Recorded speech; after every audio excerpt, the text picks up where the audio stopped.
আসসালামু আলাইকুম। সকাল ৯টা বেজে ৩০ মিনিট। আজ বৃহস্পতিবার। বাংলাদেশ বেতার, কক্সবাজার। স্থানীয় খবরে স্বাগত জানাচ্ছি শামীম আক্তার। চকরিয়ায় যৌথ বাহিনীর অভিযান চলাকালে সেনা কর্মকর্তা লেফটেন্যান্ট তানজিম সারোয়ার নির্জনকে ছুরিকাঘাতে হত্যা মামলার রায় ঘোষণা করেছে আদালত। পৃথক দুটি মামলায় ৪ জনকে মৃত্যুদণ্ড ও ৯ জনকে যাবজ্জীবন কারাদণ্ড দেওয়া হয়েছে। অভিযোগ প্রমাণিত না হওয়ায় অপর ৫ জনকে বেকসুর খালাস দিয়েছেন আদালত। বুধবার কক্সবাজারের অতিরিক্ত জেলা ও দায়রা জজ আদালতের বিচারক মোহাম্মদ আবুল মনসুর সিদ্দিকী এই রায় ঘোষণা করেন। রায় ঘোষণার সময় ১৮ আসামির মধ্যে ১২ জন আদালতে উপস্থিত ছিলেন জানিয়ে রাষ্ট্রপক্ষের আইনজীবী অতিরিক্ত পিপি অ্যাডভোকেট খুরশিদ আলম চৌধুরী জানান, দীর্ঘ শুনানি, সাক্ষ্য প্রমাণ ও আলামত পর্যালোচনা শেষে আদালত এ রায় দিয়েছেন। উল্লেখ্য, ২০২৪ সালের ২৪শে সেপ্টেম্বর সশস্ত্র ডাকাত দলের উপর্যুপরি ছুরিকাঘাতে নিহত হন সেনা কর্মকর্তা তানজিম। ঘটনার পরদিন চকরিয়া থানায় পৃথক দুটি মামলা দায়ের করা হয়। হাইওয়ে বা সড়কের আশেপাশে কোনোভাবেই কোরবানির পশুর অস্থায়ী হাট বসানো যাবে না। এর ব্যত্যয় ঘটলে কঠোর আইনি ব্যবস্থা গ্রহণ করা হবে বলে জানিয়েছেন কক্সবাজার ৩ আসনের সংসদ সদস্য লুৎফর রহমান কাজল। তিনি গতকাল কক্সবাজার সদর উপজেলা পরিষদের মাসিক আইনশৃঙ্খলা সভায় প্রধান অতিথির বক্তব্যে এসব কথা বলেন। এছাড়া মাদক যুব সমাজ ও জাতির ভবিষ্যতের জন্য বড় চ্যালেঞ্জ উল্লেখ করে তিনি বলেন, মাদক মোকাবিলায় পুলিশকে আরও আন্তরিক ও দক্ষতার সঙ্গে কাজ করতে হবে। পাশাপাশি অভিভাবকদের ও সন্তানদের প্রতি খেয়াল রাখার আহ্বান জানান তিনি।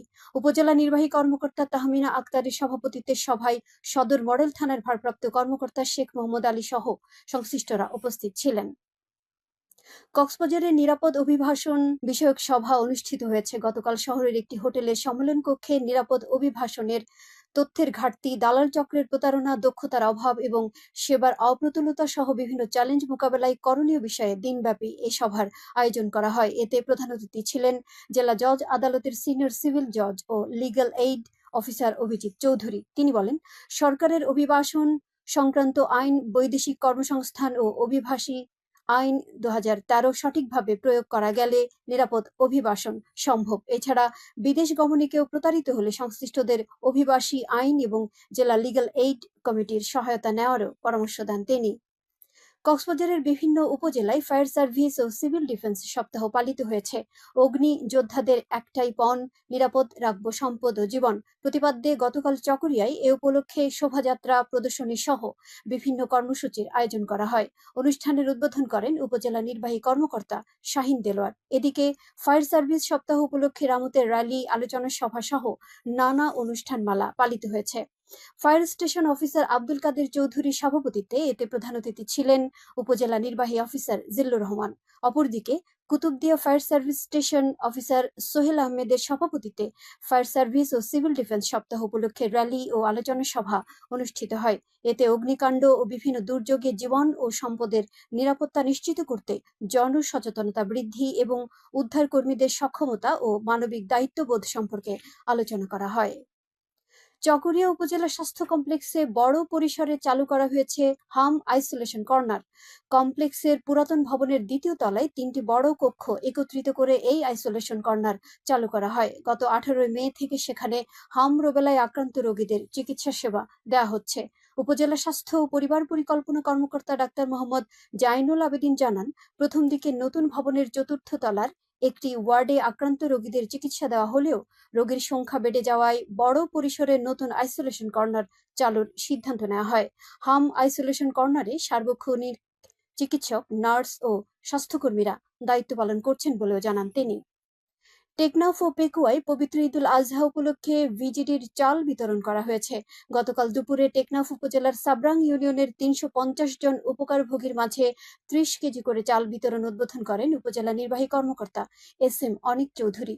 এতে সভাপতিত্ব করেন উপজেলা মৎস্য অধিদপ্তরের অতিরিক্ত দায়িত্বপ্রাপ্ত সিনিয়র মৎস্য কর্মকর্তা মোহাম্মদ ওবায়দুল হক। এদিকে একই দিন বিকেলে পেকুয়া উপজেলার রাজাখালী ইউনিয়নে ভিজিডির চাল বিতরণ করা হয়েছে। বুধবার বিকেলে পরিষদ প্রাঙ্গণে ইউনিয়নের ১৯৬টি সুবিধাভোগী পরিবারের মাঝে ভিজিডির চাল বিতরণ করেন ইউনিয়ন পরিষদের প্যানেল চেয়ারম্যান হোসাইন শহীদ সাইফুল্লাহ। অন্যদিকে উখিয়ার ৫টি ইউনিয়নে ২২,৮০০ পরিবারের মাঝে ভিডব্লিউবি কর্মসূচির আওতায় চাল বিতরণ কার্যক্রম শুরু হয়েছে। গতকাল উপজেলার হলদিয়া পালং ইউনিয়ন পরিষদে চাল বিতরণ কার্যক্রম উদ্বোধন করেন উপজেলা পল্লী উন্নয়ন কর্মকর্তা মেহেদী হাসান। এ সময় প্রতি পরিবারকে মাসে ৩০ কেজি করে চাল বিতরণ করা হবে বলে জানান সংশ্লিষ্টরা। উখিয়ায় জাতীয় প্রাথমিক শিক্ষা পদক প্রতিযোগিতার পুরস্কার বিতরণ অনুষ্ঠিত হয়েছে। গতকাল উখিয়া সরকারি মডেল প্রাথমিক বিদ্যালয়ের প্রধান শিক্ষক হারুনুর রশিদ এর সভাপতিত্বে এতে প্রধান অতিথি ছিলেন উপজেলা শিক্ষা কর্মকর্তা আশরাফুল আলম সিরাজি। এতে 15টি ইভেন্টে 2 শতাধিক শিক্ষার্থী অংশগ্রহণ করেন। পরে বিজয়ী শিক্ষার্থীদের মাঝে পুরস্কার বিতরণ করা হয়। একই দিন উপজেলার আরও কয়েকটি প্রাথমিক বিদ্যালয়ে এ প্রতিযোগিতা অনুষ্ঠিত হয়।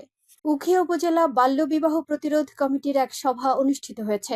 গতকাল একটি বেসরকারি সংস্থার সহযোগিতায় এ সভার আয়োজন করে উপজেলা প্রশাসন ও মহিলা বিষয়ক অধিদপ্তর। উপজেলা পরিষদ সম্মেলন কক্ষে অনুষ্ঠিত সভায় উপজেলা নির্বাহী কর্মকর্তা রিফাত আসমার সভাপতিত্বে এতে বাল্য বিবাহের হার কমিয়ে আনতে শিক্ষা প্রতিষ্ঠানে সচেতনতামূলক অনুষ্ঠানের পাশাপাশি অভিভাবকদের আরও সচেতন করার আহ্বান জানানো হয়। এছাড়াও বাল্য বিবাহ বন্ধ করতে ইউনিয়ন ও ওয়ার্ড পর্যায়ে বাল্য বিবাহ প্রতিরোধ কমিটি গঠনের সিদ্ধান্ত গ্রহণ করা হয়। আবহাওয়া এখন জানিয়ে দিচ্ছি বাঁকখালী নদীর মোহনা ও সংলগ্ন এলাকার সামুদ্রিক জোয়ার ভাটার সময়সূচি। আজ জোয়ার শুরু হয়েছে সকাল 7টা 37 মিনিটে, চলবে দুপুর 2টা 1 মিনিট পর্যন্ত। ভাটা শুরু হবে দুপুর 2টা 1 মিনিটে, চলবে রাত 8টা 35 মিনিট পর্যন্ত। খবর শেষ হলো। আমাদের পরবর্তী খবর প্রচারিত হবে আজ দুপুর 2টা বেজে 30 মিনিটে।